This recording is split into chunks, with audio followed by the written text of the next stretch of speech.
Hey everyone, Marisa and Christina Maggio here, and welcome to episode 3 of FFL Solidity. Today we are going to be talking about overcoming adversity, both in personal life and in the business, right? Yeah, for sure.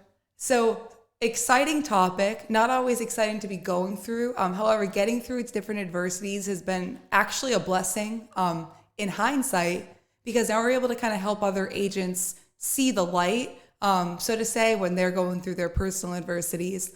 So Christina, thanks for being here with me today. As always, I appreciate you. Yeah, I appreciate you. Excited to be here.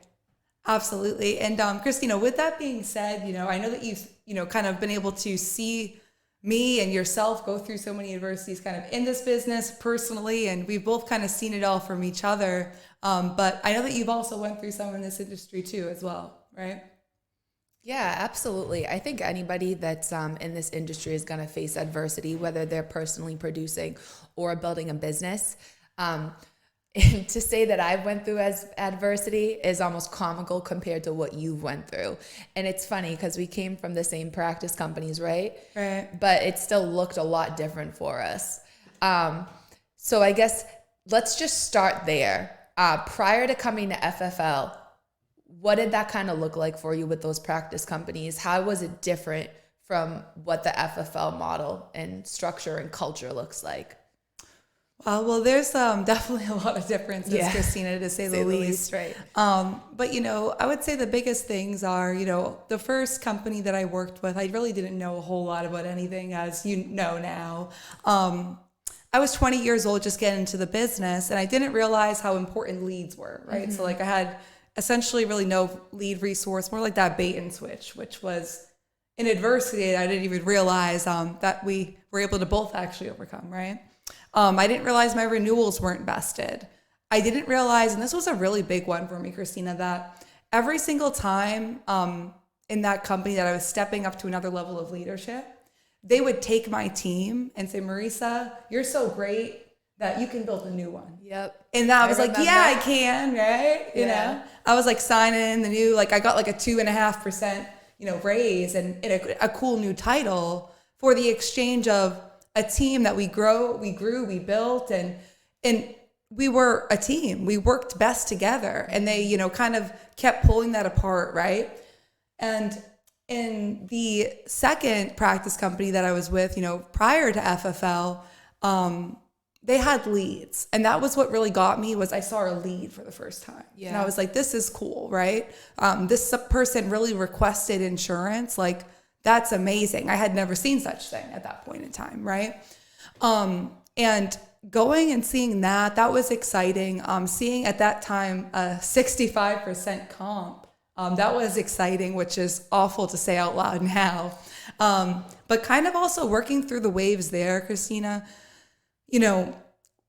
on my way out of that company, so to say, or my last couple of months, there was some adversity within, myself and in my upline. And I think that it goes to show that no matter who you are and what company you're with, if you're going to win in this business, you're going to win.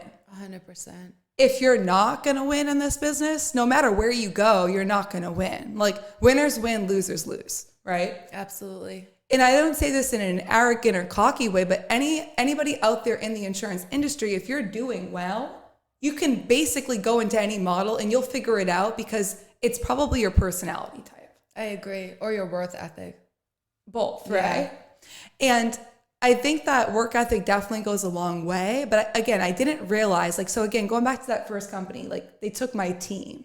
So it started to jade me, right? So now going into this IMO that has leads and, it sounded like the best thing, and, this ownership contract, so to say, and dealing with the adversity of the people that were around me, really. I just felt like it was very cutthroat and snake-like. I was very close with the person on my team, and essentially kind of coming out of there, I realized that they played us against each other. And it became really toxic.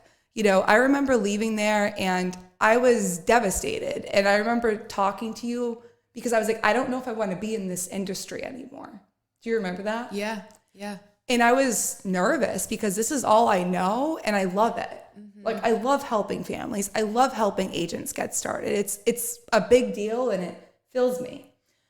But essentially, when I had departed from that company, when I left, my name got extremely badgered. It was something like it was like a Lifetime movie. Like, you know, like it was. I was there. Sure was. And did it hurt my feelings?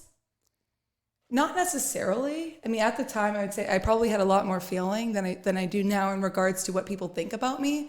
But it was more like, you're hurting my whole entire persona.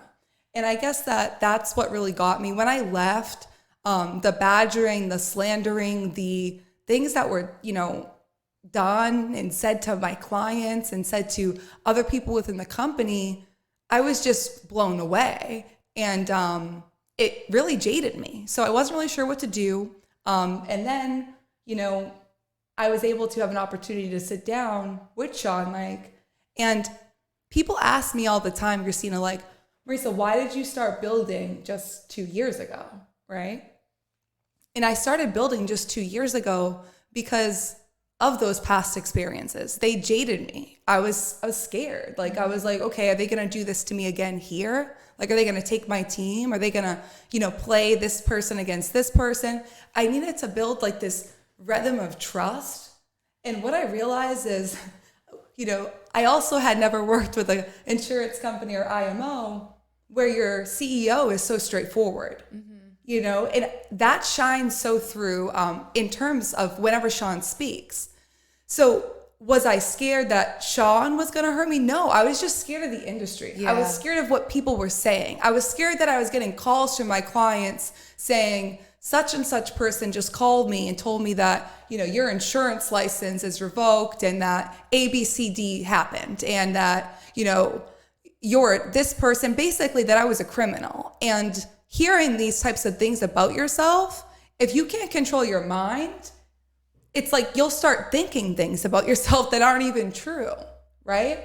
And I know that you saw a lot of that in me at that point in time because I was kind of in that panic mode. I was like, well, what if this? And I remember you saying to me, Marisa, did you do the things that they're saying? Do you remember this? Yeah. And I was like, no. And you were like, then stop, right? And you were so right, Christina, because it was like, did I do any of those things? No. Did it matter what those people thought about me anymore? Not really. But did it feel like it did when I was, you know, my first month out of there? Oh gosh, you better believe it. So it was really messy. And I'm thankful to say that, you know, after producing at a higher volume for, what was it, about a year and a half, almost 2 years, I really started to believe in Family First Life and what the role and the model of this company actually looks like, that they really do put the agent first. And that's a big deal because our two practice companies, it didn't quite feel like that. I agree. And that can be really difficult. So essentially, what really kind of pulled me out of that and thinking like, okay, like, you know what, who cares what they think? I hold an active insurance license for a reason because the state says I can because I didn't do anything wrong. Yeah. Right? And I want to build a team. I want to help people. And this is by far the best vehicle I've ever been in to be able to help agents get started. And I kick myself in the butt for wasting that time. However, at the same time, I was simply jaded by the industry. So there wasn't a whole lot more that my head was telling me to do except was go personally produce, provide for yourself, and keep it moving. But I also knew that I wasn't going to retire, you know, a life insurance agent. Yeah. Right? Mm-hmm. And I always wanted to build a team. That's why I built teams at the other two companies, was because I believe in this so much. I know how important it is for the consumer, for the agent. And I know that it can be life-changing. So, I mean, dealing with that, was it fun? No. But did I learn so much from it? Absolutely. And I learned that in business, sometimes the things people tell you, they're not always going to be true. Yeah. And that stinks. But I'd rather have learned that lesson at the age of, 24 and 22 than at the age of, 50. So I'm thankful that I'm here now, but the process was quite a bit wavy. Yeah. 100%. And I was there. So to say that it was wavy is putting it lightly. But one thing that you kind of touched on there, at your last practice company or our last practice company, you built an agency that was helping a good amount of families each month. Yeah. And you had an ownership contract. Allegedly. Okay. So talk a little bit about that and what that kind of looked like when you left, and how they almost, I guess you can say, like, turned your agents against you to make sure that you weren't in a predicament to have them move with you to Family First Life. Yeah, that's a big one. So to kind of unpack that, in regards to, leaving that company and, what the agents saw that were working directly with me, it was, when I left, it was, okay, Marisa, you're not allowed to reach out to any of your agents. Like, we're 1099 independent contractors. Like, we're allowed to do kind of like, whatever we want to do that's legal, such as reach out to agents. But what they did was they played my agents against me. And that was a big deal because, like Christina said, we were helping, a good amount of families at that point. And I had signed this allegedly ownership contract. If you sign a contract in the industry, I encourage you to read it, because I didn't. And when I had somebody review that ownership contract, it wasn't quite what I was told, right? So you mentioned... by somebody, I just want to confirm, was it a lawyer? Yes. Okay. But yes, so I had an attorney look it over, and they were kind of like, oh, this is really cute, but it's basically you don't own anything, was the point, right? Okay. So that was a wake-up call. However, Yeah. I can't say at that point where that attorney looked it over that I was shocked, but I was shocked when I initially heard, you don't own anything, right? So I'm on my way out, and again, the team was helping, quite a few families every month. And what they did, Christina, was they played my team against me. So right when I left, they made it a point to reach out to, everyone within my group and essentially badger me in some way, shape, or form. I remember about 2 months after leaving, I had somebody reach out to me, and they asked me how I was doing, what was going on here at FFL, so on. And I remember they said, such and such person, when you left, I didn't reach out to you because they had told me that you were writing dead people. I was like, okay. I was like, that's really new, Yeah. They also just badgered my names in terms of, she did ABC with this carrier. It was all untruthful things about me that if you haven't went through it or you haven't been in this business long enough, you would think this makes no sense. How could a company do this? But we're 1099 independent contractors. So at the end of the day, is it right? No, but can they kind of, to an extent, say whatever they want? Unfortunately, yeah. But guess what? You're your only backing and grounding. Yeah, for sure. And what I thought was really interesting about this, and I may not have known this if I wasn't there with you, but after you left, they obviously badgered you to the agents that we were working with and whatnot, but they continued to use your training. So that was always really interesting to me. Yeah. So that's actually a great point. Yeah. So essentially they told me, or they told all of my agents, every single one of them, outside of my, sister, that basically I was writing bad business in home. So if my in-home process was so bad, and then next thing I know, I had people reaching out to me from that company on, Facebook or Instagram or LinkedIn. And they're like, oh, I just listened to your training. Thanks so much for helping me get started. Your in-home is amazing. And I'm looking at where they work, and it's my practice company. I was like, that's cool. It's still up too. So check it out. No, I'm only kidding. It is good training. Yeah, you have amazing in-home training for sure. So we all appreciate you for that.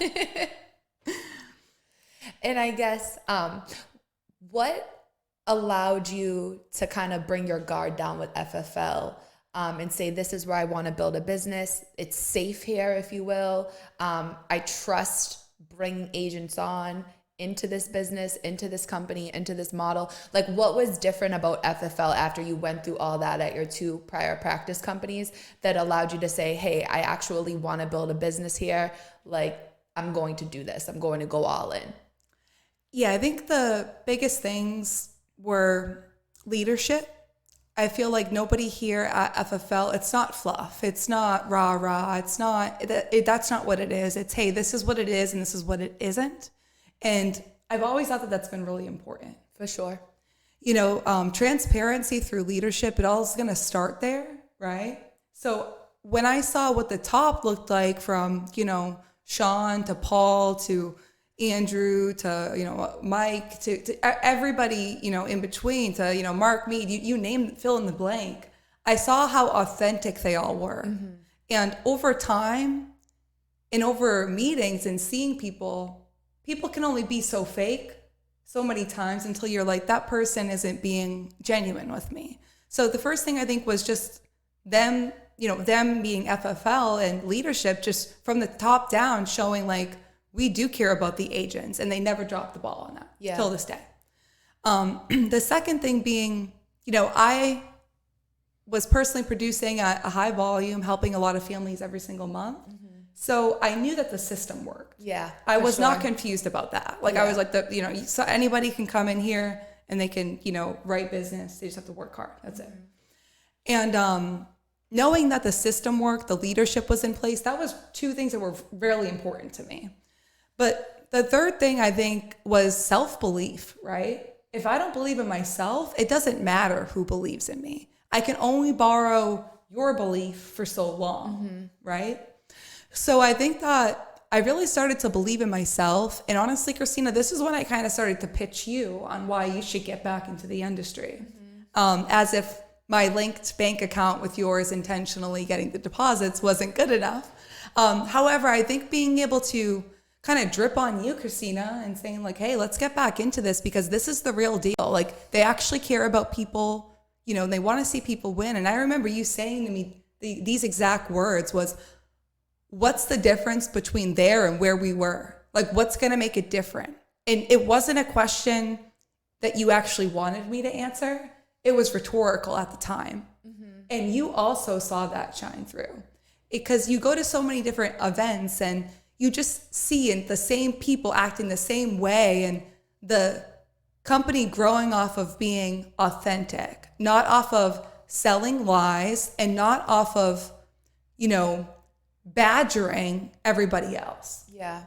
And that was a really big deal to me. Absolutely. So I think that doing that and then, you know, you wanting to come in with me really kind of steered my mindset to say, okay, I know my sister well enough to know that she's really honest and I love her for that. And if you, Christina, were like skeptical on anything, which you hadn't been since I got to FFL, is that fair? Like when I got started, you were skeptical. Yeah. But after I got started, there was nothing that you were like, red flag. No. So it's like knowing that you also didn't see it and that we are so close, we talk, you know what I mean? And you kind of knew my day to day regardless. Yeah. It made me feel like, okay, it's not just me trusting and having to believe in myself, which I did need to do that, by the way, but my sister, who cares about me more than probably anybody on this planet, also is trusting this company. And that speaks volumes to me. And it might not speak volumes to everybody, but for me it did. And it instilled self-belief for me. It showed me, hey, my sister, who's more than blunt and honest, right, is game for this and is ready to grow a business. So when you said, let's do this thing, like that's when my guard went completely down because everything was there. The whole game plan, the whole map, right, it was laid out. All we had to do is follow it. Was it going to be easy? No, it's not supposed to be, right? Yeah. Was it going to be fun? Yeah, at times. Was it going to be not fun at times? Absolutely. You pick your day, right? Pick your vice. But my point is that's really when I was able to let my guard down, trusting in the leadership, trusting the system, and believing in myself, but also knowing that I had borrowed belief from you for so long and seeing how much belief you had in the system and the leadership as well. So that's kind of what got me building and wanting to have agents come here. And I'm so thankful that, you know, we did that and that we took that jump. And I wouldn't even call it a leap of faith. It's like, I'm not confused that it worked. I'm not like, oh my God, wow. Like this, it's like, cause it was already working. Now we were just helping other agents put their families in better predicaments by helping other families as well. So that was really kind of when the rubber met the road. I love that. And I think it's so important that you believe in the company and the company's values, and obviously the higher ups in the company. And I think that was one of the things that really allowed me to bring my guard down, was that when I met Sean, he was just so real. And I knew that he genuinely cared about you and the agents within the company. And that kind of started bringing me around, if you will, because I was really tainted by the industry too. I wanted nothing to do with the industry after our last practice company. I was all set. But like you said, just watching you for that amount of time and seeing how many other agents and leaders across the country were winning working with FFL, it just made it so real to me. And I was like, basically, if they can do it, we can too. And this has always been what we wanted. We always wanted to build an agency together. So I think we just kind of stole belief from each other at that point and just said, hey, if all these other people are doing it, why can't we? This is actually the real deal. At that point, there was so many people doing it at a high level that it was just, we knew we could make it happen as long as we put the work in. Absolutely. And I'm really happy we did, Christina, because if we didn't, we wouldn't be where we're at now, and we wouldn't be growing a business together. And so thank you.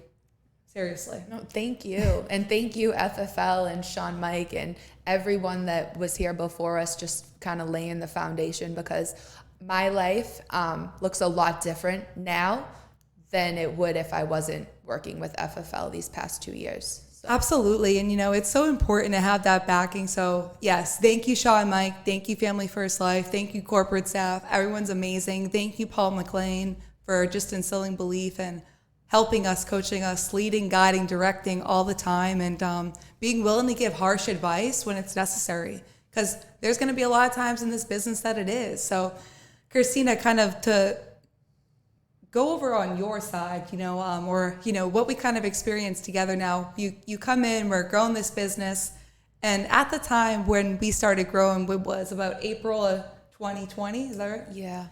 And you kind of came in, you were excited. You were like, you know what? Like, this is kind of, you looked at it, and correct me if I'm wrong, like, this is my department right now. Like, I got to figure this department out to make sure that we got this department under control.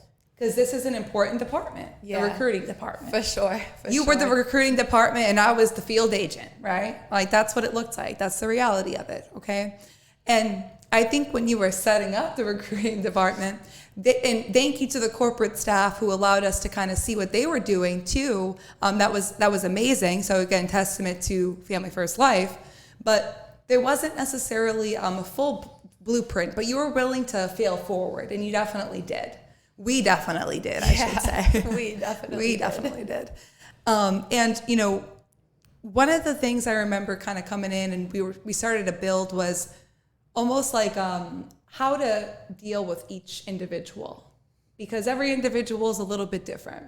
What they want out of this opportunity is going to be different, right? Absolutely. Some people want to help 5 families. Some people want to help 100. Some people want to build a business. Some people want to just be personally producing. And whatever that is, that's fine, right? However, in the beginning, I know for me, I almost wanted every agent that came in to be that I'm helping 40, 50 families a month. And maybe that wasn't what they wanted.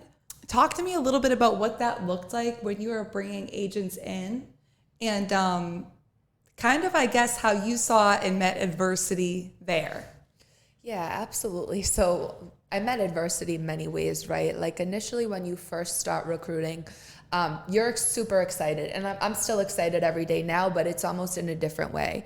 I'm excited to work with the right people, whereas when you first start building your business, for me anyways, and I feel like I've seen the same pattern with a lot of agents that initially when they first start recruiting, you hire anyone and everyone. And it's like, this business, anyone can do it, but it's not for everybody, right? Right. So I think that was definitely one of the first adversities that I crossed, that I realized, wow, you want quality, not necessarily quantity. Like, you'd rather have the quality people or agents over the quantity agents. So I think just kind of learning that and learning how to set the proper expectations And almost weeding the wrong people out was a Christina, game changer for me. Can I pause you there? Like when you're saying weeding the wrong people out for you, because that might look different for everyone, right? What does that mean? Like explain what you mean when you say kind of weeding out the wrong people.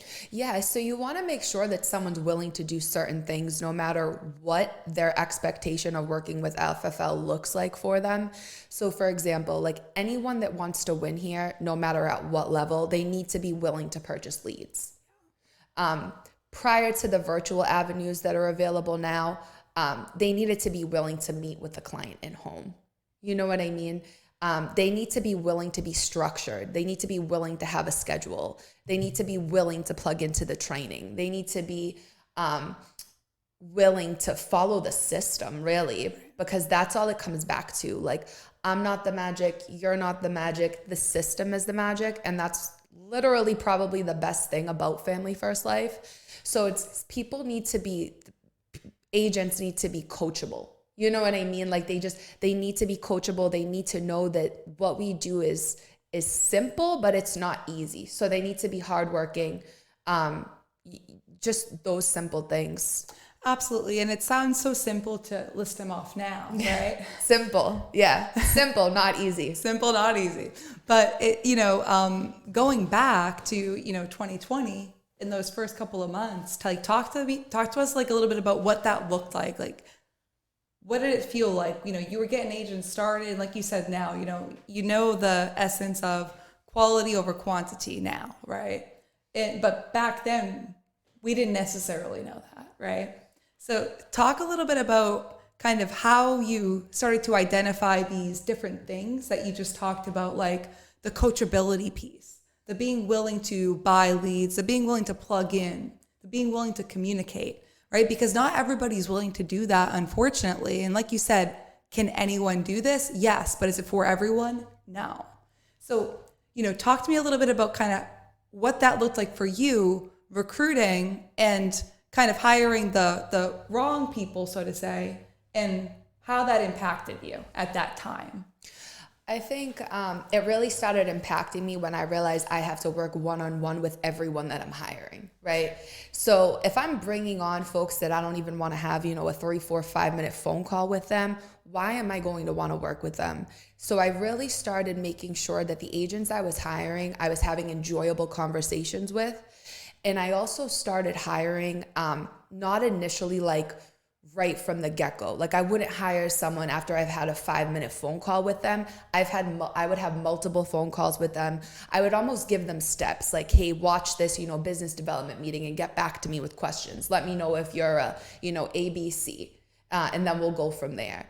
I pretty much just started screening everyone that I was speaking with. And there was basically like certain things that everyone has to do to almost get to the next point. I love that. And I want to like pause you right there because it goes back to you probably didn't always have those screeners in there, right? Like at least the first couple of weeks, like there was no screeners, like full disclosure. We were like, oh, you're hired and you're hired and you're hired, right? Yeah. Everybody was hired.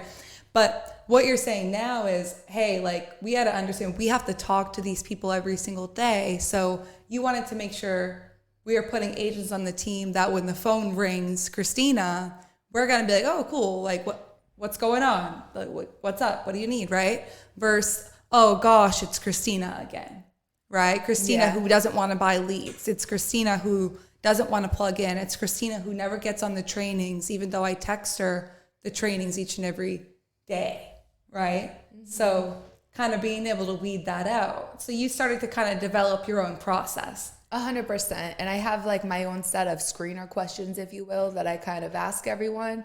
And if they can't give me something with those questions, like everyone's answers obviously look a bit different, I already know they're just not going to be a good fit. Right. Like I think one of the questions like you kind of open up with now, and correct me if I'm wrong, is, Christina, what has you looking to join the life insurance industry? Yeah, I ask everyone that because that's a very general question.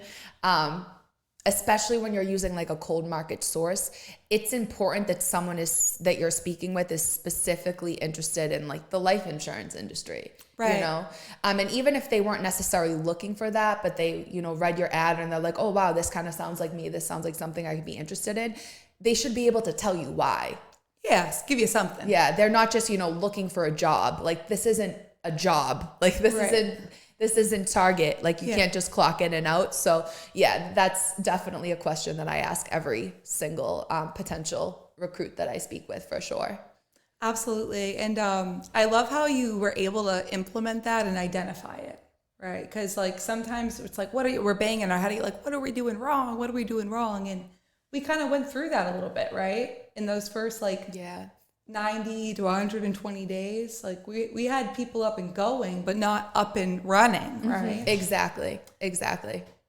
So talk a little bit about that, kind of what that looked like, and you know what you feel like has been able to kind of iron out that process for you, so that we're able to not only hire the right people by identifying some, you know, traits within them which are important, but also realizing that what that agent does or doesn't do isn't dictated by you or me or, you know, whoever they're working directly with. It's dictated by them.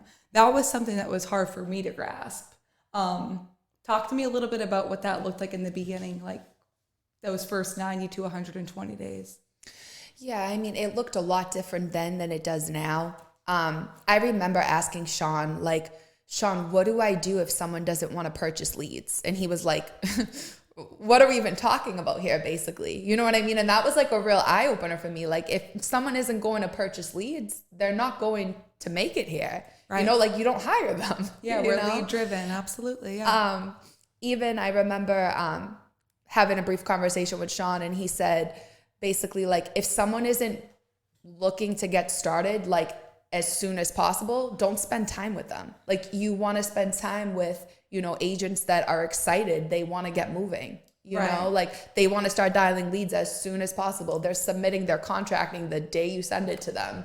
So, absolutely. And just real quick to kind of chime in on that there. And I think that that's important because it goes back to those steps, right? Hey, do this, call me back. Yeah. Do this, call me back. The right person's going to be calling you back 3 times in the day. Mm-hmm. They're going to be going through contracting. What's next? Yeah. Or they're going to be getting their license in, you know, a week, right?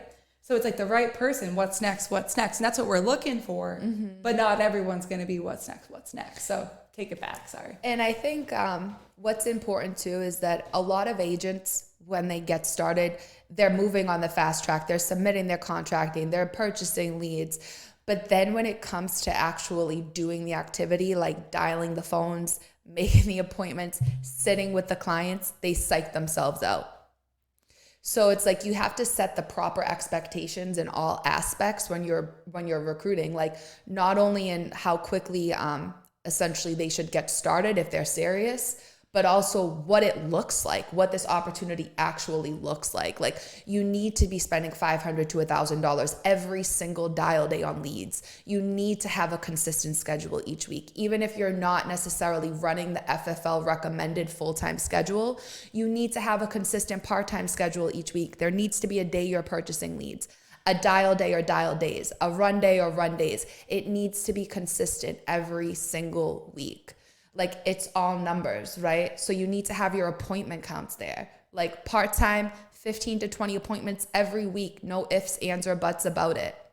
Full-time, 30 to 40 appointments every week. No ifs, ands, or buts about it. They need to have, anyone you're bringing on has to have the proper expectations of what this opportunity actually looks like to start getting the results that they want. And I know you said, what every agent wants with this opportunity does look a bit different. So it's, if an agent is telling you, hey, I want to help 100 families in 1 month, that's going to look a bit different than someone that's saying, hey, I want to, you know, protect 20 families in a month.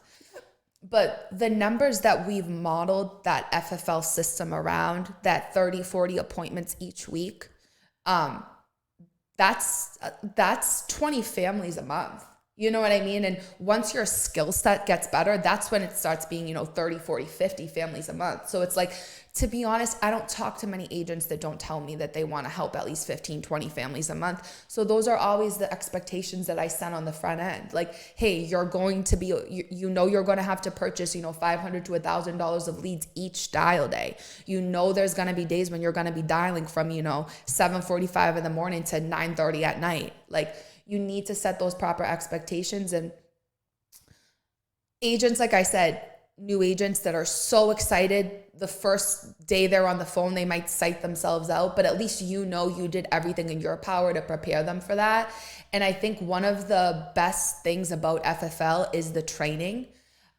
In new agents, when they're struggling with the phones or they're struggling with in-home or whatever they're struggling with, plugging into those trainings is so vital. And I'm kind of running off topic right now, but plugging into those agents is so vital because sometimes they don't believe that they can do it, but watching those trainings and seeing different agents across the country that are doing this at such a high level, it builds belief in them.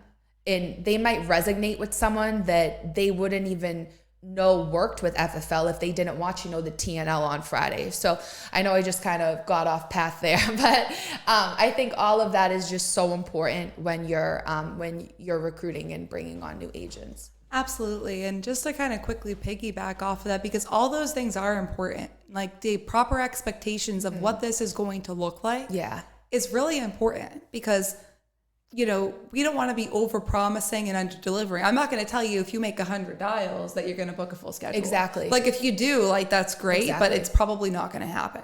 Right. So I think setting the proper expectations is huge. Also making sure that they're open to being, an independent contractor, 1099. You always bring that up and plugging into the trainings and letting the system really leverage, because I know for me, like till this day at times I have to take a step back, and like you brought up there was, you said, you wanted to make sure that with every agent that you did everything in your power to know that you did everything you could to help them. Yes. Right. And that's so important because does the system do a lot of the heavy lifting in terms of plugging people into like the TNL? If said person is on the TNL talking about the phones, you better believe they're helping a lot of families every month or they wouldn't be on the TNL. Sure. Right. So, point being though is I know for me till this day, sometimes I struggle with it is I'll take more accountability for that agent's, not seeing that amount of success that they want to see than, vice versa, than the agent taking accountability. And it took me a long time to really take in that, like I said before, not every agent wants the same thing, but also like I wanted to see every agent come in and just win at this high level and understanding like that wasn't going to happen. Because it goes back to anyone can do this, but it's not for everyone, right? Like work ethic, you got to have it. Like, so I know that for me, that was an adversity was, hey, I want to see this person win more than they want to see themselves win. And it wasn't because I wanted to see them win to benefit me. It was because I was like, oh, I like Mike. I like Mike Smith and, I really want Mike Smith to win. Mm-hmm. Right. But like Mike Smith's at home and Mike Smith made 50 dials. Yeah. I had to realize that I couldn't really be empathetic, so to say, to Mike, as an example, because he only made 50 dials. Yeah. I had to point out the obvious, right? We have to put that magnifying glass and say, hey man, it's the activity, which I have no control over, you have no control over. The only person who has control over what activity they're doing is that individual. Mm-hmm. And that took me a long time to take in, because I'd be like, well, they did everything. It's like they did everything except work, right? So that was hard for me. Did you find yourself in the beginning being challenged a little bit with that, of kind of wanting to see the success more for the agent than they maybe wanted to see it for themselves? Yeah, absolutely. And I think that that's something that, I still struggle with on some days, because I know that they can do it, but it's like they're not putting the proper amount of activity in. So they're just not going to get the results that they want. And it's like all you can do at that point is just point that out. Yeah. And I even, for example, I was on the phone with an agent yesterday, a newer agent, and they said, well, I made 300 dials. And I said, like you told me to. And I said, okay, but how many appointments did you make? Okay, 4. Okay, so how many appointments does the FFL system recommend for you to make on a dial day? 15 to 20, right? Right. So why did you stop dialing when you made 4 appointments? It's like, and I think as far as dialing goes, and now especially since we have like phone burner and things like that, it's like you can't, like if an agent calls you and says, I made 200, 300, 400 dials, but their appointment count isn't there, it's almost like you have to take a step back and say, okay, just keep dialing. Right. You know what I mean? Just keep dialing the phone. That's the only way you're going to get more appointments. I don't definitely check in with me after you've made your, 200, 300 dials. Let me know where you're at, how many folks we've talked to, you know what I mean? What that's kind of looking like for you. Like, absolutely. But if your appointment count isn't there, just keep dialing the phone.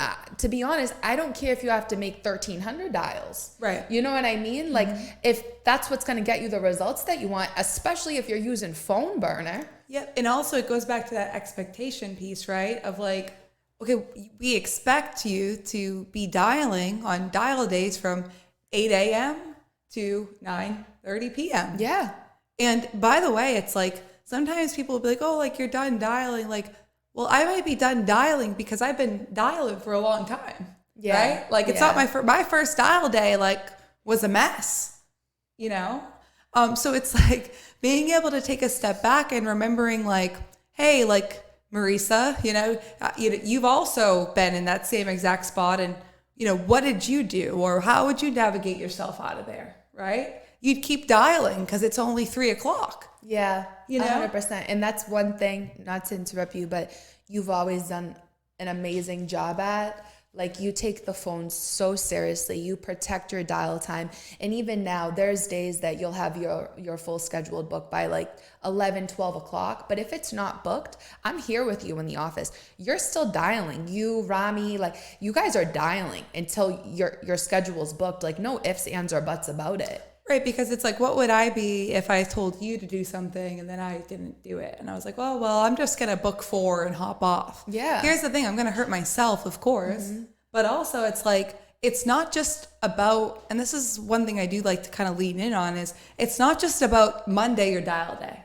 It's about what does Tuesday and Wednesday look like now? Mm-hmm. Because if your dial day on Monday, you set up 2 appointments. Okay, it's your first dial day. That's awesome. Try to get to 3 or 4 your next week. Just try to keep adding one. Yeah. But my point is if you're out there and you didn't try your hardest on Monday, you're going to hold it against yourself on Tuesday, on Wednesday, going into Thursday, onto a new dial day. And you're going to just carry this unnecessary like nuisance of, I know I didn't do what I was supposed to do. And that is an awful feeling. Yeah. So I just wanted to kind of throw that in there because it's not necessarily about just that one day. It's about the following 2 days. And are you the kind of person who's going to allow it to go through the whole week? And then your weekend doesn't go as well as you wanted it to. And then it keeps carrying, and you're carrying this negative energy and this negative image of yourself. And that can really hurt you. So I know I went down a rabbit hole there, but... No, and I think what you said was great because ultimately this is all numbers. And when you can take a step back and just realize it's all numbers, the numbers are eventually going to play themselves out. It's a total game changer for you because you're not worried about, am I going to, protect families this week, or am I going to... Am I going to book the appointments? Yeah, whatever it may be. Like, when you can take a step back and not get emotional and just realize, hey, it's all numbers. As long as I keep putting the activity in, the numbers are going to play themselves out. Like, that's literally game changing, especially for a new agent. And I love what you said, just to kind of piggyback on that real quick. If you only schedule, 4 or 5 appointments on your Monday dial day, and then you only schedule, 7 on your Thursday dial day, you can't say like, this isn't working. You didn't even schedule a half a week's appointments, right? So it's like, now like the numbers aren't in your favor. Like, you need to just do this at a high level, no matter what your goals are, to get where you want to be. Yep. You got to feel forward. You got to feel forward fast. When you're working, like, that's it. Yep. Absolutely.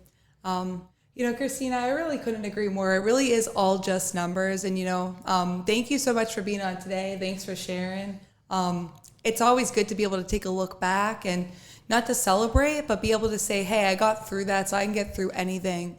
And in this business, like Christina was saying, it really is all numbers. So if you're going to be emotional, you need to be emotional about your activity. Don't be emotional about your results. So thank you guys for tuning in.